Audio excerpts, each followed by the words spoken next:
Welcome back to our kitchen renovation series. In the last video, we shared a full tour and all of the plans for this space. In today's video, we are beginning demo. We have spent months planning for how we can optimize the space and make this function better for modern day appliances and living, while also keeping the vintage charm by choosing finishes that fit the time period of our 1930s home.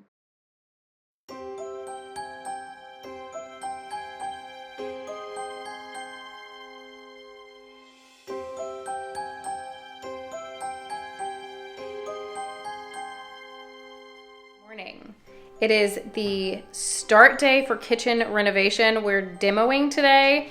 We are starting in the kitchen nook, but wanted to show you, here is our little makeshift kitchen. So far, it's working out pretty well for us. It doesn't look terrible. I will say that this giant lamp will possibly have to move once we continue to use the space, because it does take up a lot of room. I love the lamp lighting in the evenings though, so it's gonna stay until we absolutely need the space.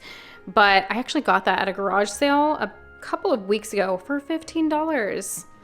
So anyway, a moment for the lamp. The inside of the shade's a little strange, but anyway, in here, this is such a small drawer that right now it pretty much just has napkins in it. In this one, we're gonna have all of our plates, cutting board, utensils. We need to stock up on paper plates and things. We don't have a ton right now. This is just stuff we've had left over.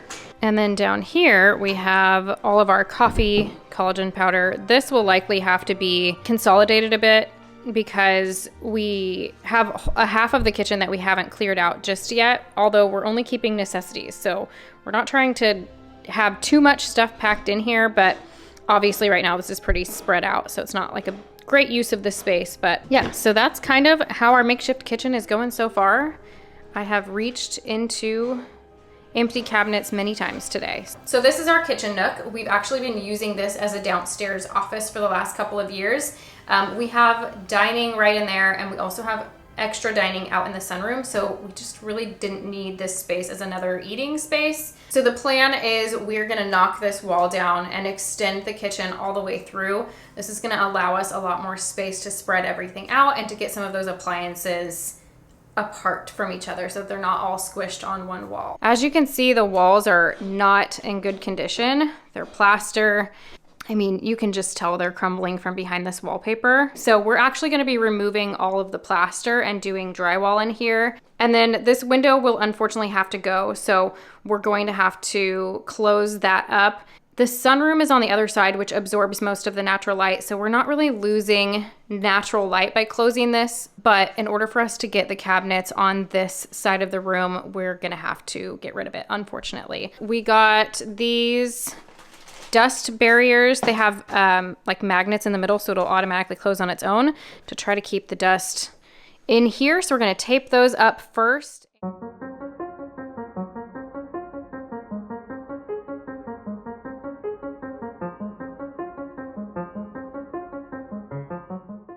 I will link as much of the safety equipment and tools that we're using for this project down below for you. So if you're getting ready to take on a renovation and you kind of want to see what it is that we're using, I will have all of that information down in the description box. As far as busting out this plaster goes, I had seen this technique online where you cut the plaster out and it was supposed to be less messy because you're getting less crumbling. However, it was so dusty. And I think there are probably attachments for your tools that would kind of suck up that dust, but we didn't have that on hand and didn't want to drag the huge shop back in here and try to use it at the same time. So we quickly resorted to just busting it out like normal, and that actually ended up being less messy for us.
So this weekend was all about the window removal, getting this closed up and getting the other side patched as well. This project was one of the tasks that I felt like might be an obstacle, and I think it's just because it's one that we have never done before. And Luke did a good amount of research prior to the day and made a plan and a list, and we went out and got all the materials a couple days before, and it was very simple for the most part. We ended up just removing the window, and then he added these 2x4s for support in the wall. He lined them up with the support beams that were kind of already there, screwed those in place, and then we used a couple pieces of plywood on the outside to kind of close up that area. We ended up doing 2 pieces because we needed the depth of it to go out far enough that when we patch the cedar out here, it would line up properly with the rest of the cedar. We got lucky that the 2 pieces of plywood just happened to be like the perfect size.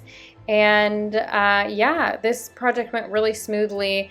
I am finishing the rest of this up in the next video because I didn't have the paint and whatnot to kind of finish the patch, but you'll see that very soon. And of course, we had a little helper for this day, so that was fun.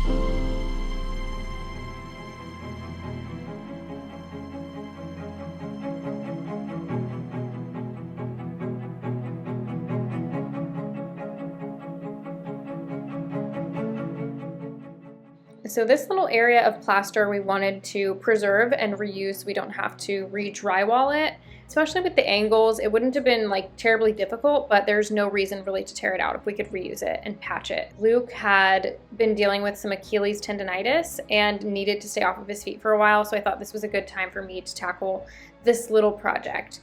The blue is painted over wallpaper. I want to say it was maybe a vinyl wallpaper. It was very easy to get off, and a lot of the wallpaper layers underneath it were coming off along with it. And then I have a wallpaper steamer from when we did the dining room project a few years ago that I used to remove the remaining bits of wallpaper on the walls. If you have to do a wallpaper removal job, highly, highly recommend using a wallpaper steamer. I have tried many methods. The steamer's the way to go.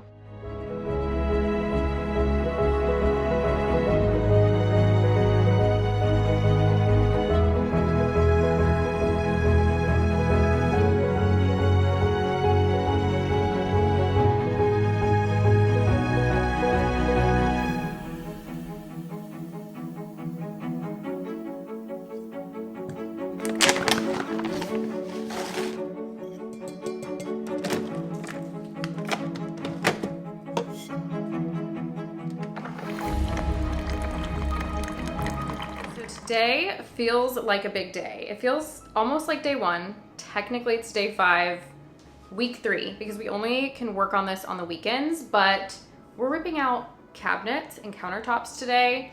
So far, we have done, like, all of our focus has been on the nook just because we knew it was something we were gonna have to do, and it wasn't gonna be super disruptive to day-to-day living. We're still able to access the sink and the dishwasher and all of that, and so that's why we've kind of taped that off. But today, ripping out cabinets. Now, we are not sure if we're gonna have access to the dishwasher. We're gonna find that out, obviously, as we keep going, if we're gonna be able to like leave it here and continue to use it, or if it's not gonna be something we're gonna be able to use. But the sink wall, we're not ripping out cabinets quite yet. We're gonna wait as long as possible to do that because we need to get this wall kind of reinforced and removed before we even think about moving to this side of the room. We sat down before we started all of this, wrote down all of the tasks that we needed to do, in what order, when we were calling the plumber, when we were calling the electrician, and then like figured out how long we thought each task was gonna take, allocated additional time. It took our timeline to about 3.5 months. We are considering basically any task that takes 2 days a whole week because we are only really able to work on the weekends. So I think even though we've allocated for additional time, I think it's probably going to take us longer than that. Our goal is to be able to host by Christmas. So fingers crossed that's where that takes us. Cleared out all of these cabinets last night. We need to move our door dust barrier over to block off the dining room, and then we're gonna start taking them out. Let's get started.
So much wallpaper in this house. Even the ceilings are wallpapered, which we actually were under the impression that the plaster ceilings were not in good condition because this paper was crackling and sagging. And we pulled the paper down and actually the plaster ceilings looked great. It was really just the paper that had not aged well. And so we thought about trying to save ourselves some work down the line and keeping some of the ceiling, but we did have to open up the ceiling anyway to remove this wall.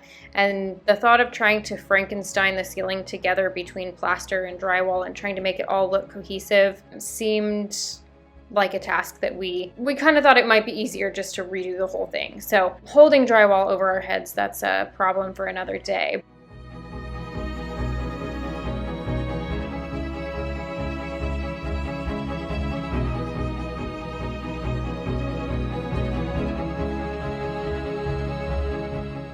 What was so interesting about these cabinets is they were just built in place. There's no backing. It is just the wall that has been painted.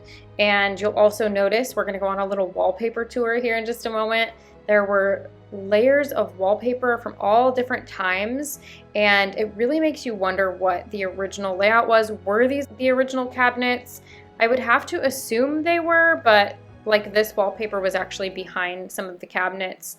But we noticed that they had fully done, base molding and actually put the cabinets, like built the cabinets over the base molding. And it's almost like they just would fully build out the wall and then they built these right over top. This was another wallpaper. It looks like it had a vase on it, and I kept thinking, gosh, I hope I could find more. This looks like something that would maybe have teapots on it. If I could find a teapot. But unfortunately, I didn't find any more of that wallpaper. But we did also find another one. So while we're here on the wallpaper tour, this looks to be from the 60s or 70s, obviously. The colors are very on par with that time. And so I'm assuming that's when the dishwasher was put in, maybe around that time. We know that the countertops were put in probably like 10, 15 years ago. Our neighbor said he did that for one of the previous owners. And yeah, the other interesting thing was I knew that there was a cutting board here and I could not pull it out. Come to find out, it's been nailed in place at some point over the years. So I was really excited to pull it open and finally get to see what this cutting board looked like.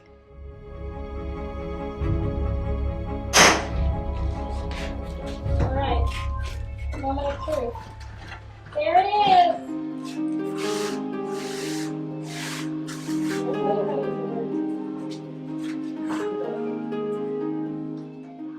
So I saved the cutting board. I have no idea what I'm going to do with it. I would love to repurpose it in some way. It's definitely too big at the size it is now to reuse it as a cutting board, but I could cut it down and, you know, stain it and seal it and use it as a cutting board in the new kitchen. Or if you guys have ideas, leave them down below. I just think that's kind of a fun thing to salvage and reuse because it was part of the original kitchen, or what we know to have been the original kitchen. We made one more big discovery, so stay tuned for that. You may have already seen it if you're following over on Instagram. I am doing more live updates. I want to have a bulk amount of footage to share with you by the time I'm sharing these videos, so you're definitely getting more frequent updates over there. So go follow me if you'd like to see that.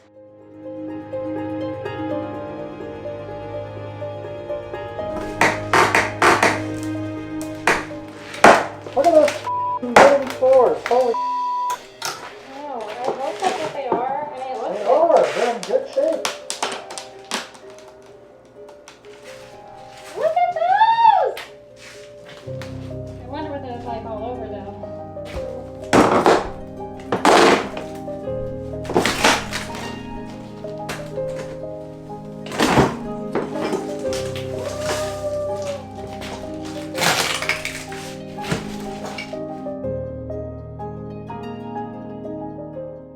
Original hardwoods, they so far look to be in good condition. Of course, these were hidden under cabinets for a really long time. So we are hoping that when we get to the point of pulling up all the rest of the flooring, there's not too much damage and that we can just refinish the hardwood floors. Such a money saver.